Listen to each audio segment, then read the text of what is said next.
So it was 1988, and I was starting a bank robbery run, and I needed a getaway song. So the first time I went out to think about, okay, well, what music am I going to listen to?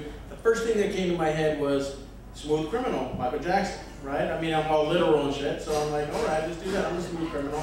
I'm getting away with shit. So okay, well, here we go. I've done many bad things in my life, most of them criminal, and I have genuine remorse for that rogue behavior, just the way any self-respecting person should. I wrote a whole memoir copy to that lifetime of shame, so I've sort of worked with the embarrassment of thinking I was kind of cool in those days when I was really just a knucklehead. Now all I'm left with, for the most part, is regret for those detour years.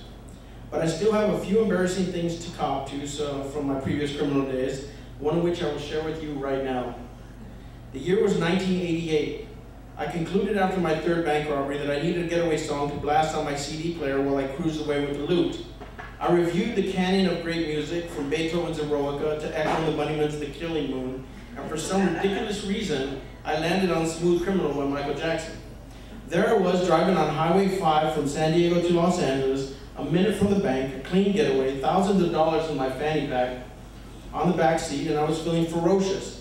So I pulled out the bad CD case and I slid the CD into the player. Then the song began.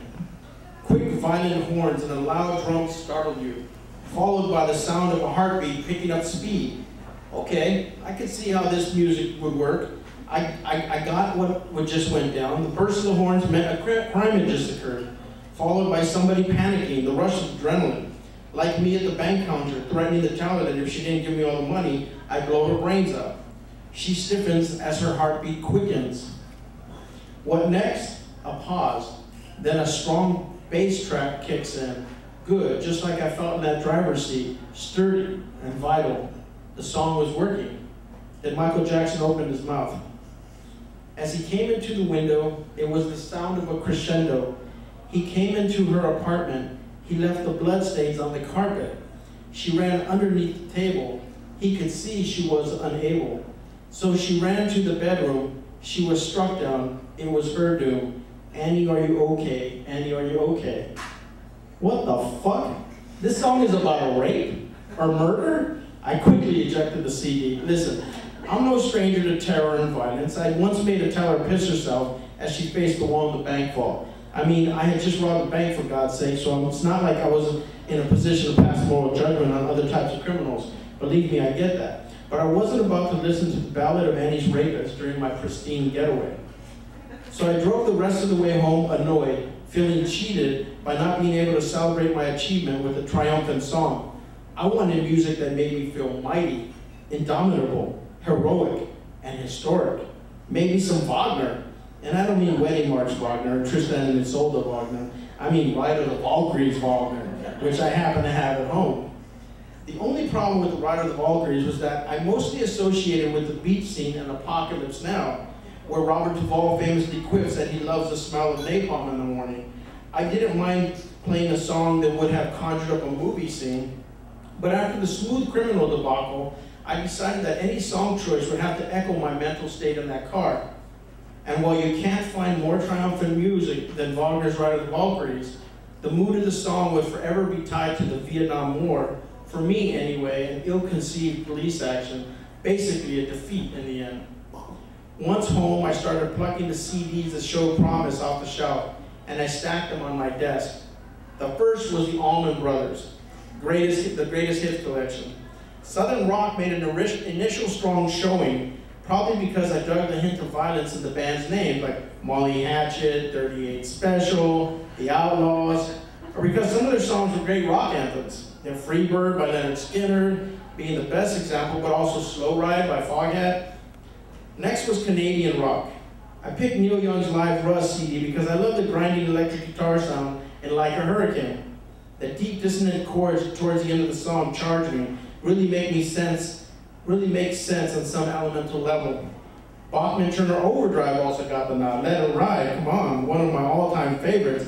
It's a hard-charged, drum-driven song, a real shit-kicker with tight harmonies and a clean acoustic guitar sound throughout. Not surprisingly, More than a few British bands made the cut. Led Zeppelin, Bad Company, Black Sabbath, no Beatles. But I suppose if you held a gun to my head and forced me to choose a Beatles song, I could have chosen Helter Skelter and then not have had to hold my nose. If not for that song's association with the whole Charles Manson mess, I may have considered it. Early on, I quietly favored Don't Fear the Reaper by Blue Oyster Cult. Mostly because I love the line, Caesars don't fear the Reaper. Stay with me. I used to tell people that I was Nietzsche's Übermensch, the Superman, alive to stomp all over normal categories of proper behavior. I existed to prove that timid moralities were a thing that were meant to be surpassed. So I had a kinship with every manner of authoritarian, czars, Führers, pharaohs, popes, kings, who believed themselves supreme.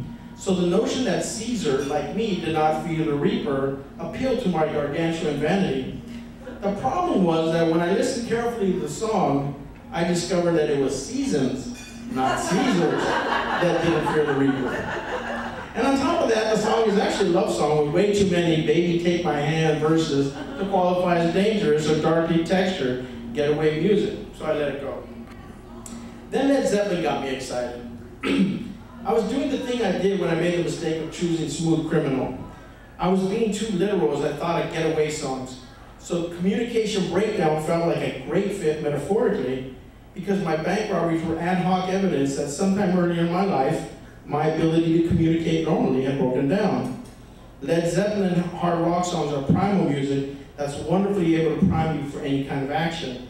You want to confront your cheating husband, but are worried about what the cost of your marriage might be? Listen to Black Dog.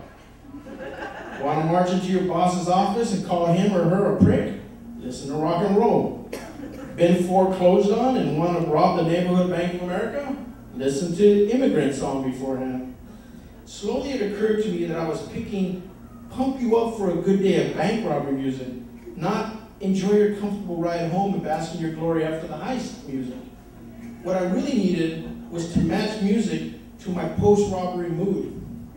So I went to the refrigerator, I pulled out a Corona, popped in Pink Floyd's The Wall Disc 2, sat down in my big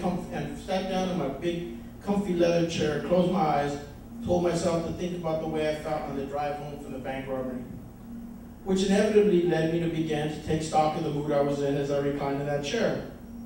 One thing was clear, I felt positively post-coital, like I had just shot my wad and I was lying in bed naked, half drugged by a fierce, lusty conquest that had proven to be terribly right.